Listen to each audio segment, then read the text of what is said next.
I was a little bit surprised actually by the sheer strength of the move today. I would have guessed something like perhaps a 10% move or something might have been reasonable, but to be fair, the stock does look exceedingly cheap, especially on historical numbers.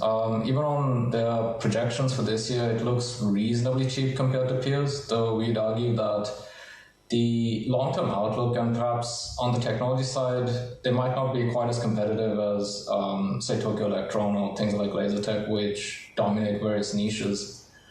So overall, the picture is a little bit mixed. As you mentioned, we're not quite as positive on it as a lot of other names, and we do think that the valuation discount is probably justified.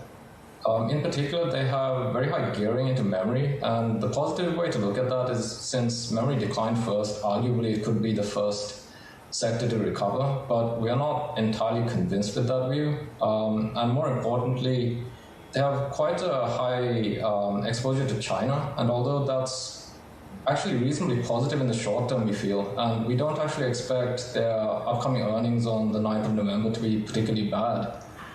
In the long term, we do feel that companies with greater exposure to developed markets and Taiwan probably have a better overall growth profile, because it's unclear whether the current strength in China is simply a lot of demand being front-loaded, which often happens, as you know.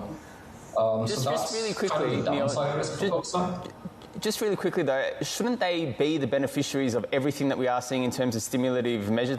Maybe they lose out on China, but Japan, Europe, the US, the immense amount of money that's going into, building out these industries, and even, Nishimura-san just earlier this week saying they want even more of a working group between the US and EU and Japan. So doesn't that bode well for them? That even if they lose out a little bit here, they're going to be the beneficiaries of some big fiscal money coming in over the course of the next 5 to 10 years?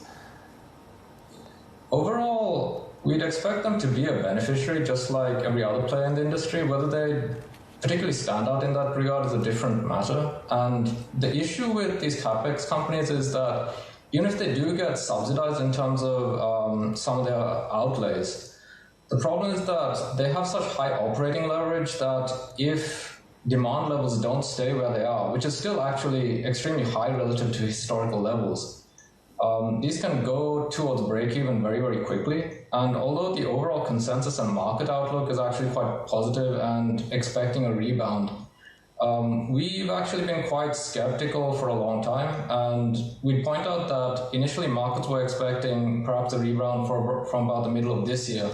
And that's gradually been pushed out to sometime perhaps in the middle of next year. And this often happens with capex cycles where people are always expecting a rebound within the next 6 to 12 months, and it just never comes.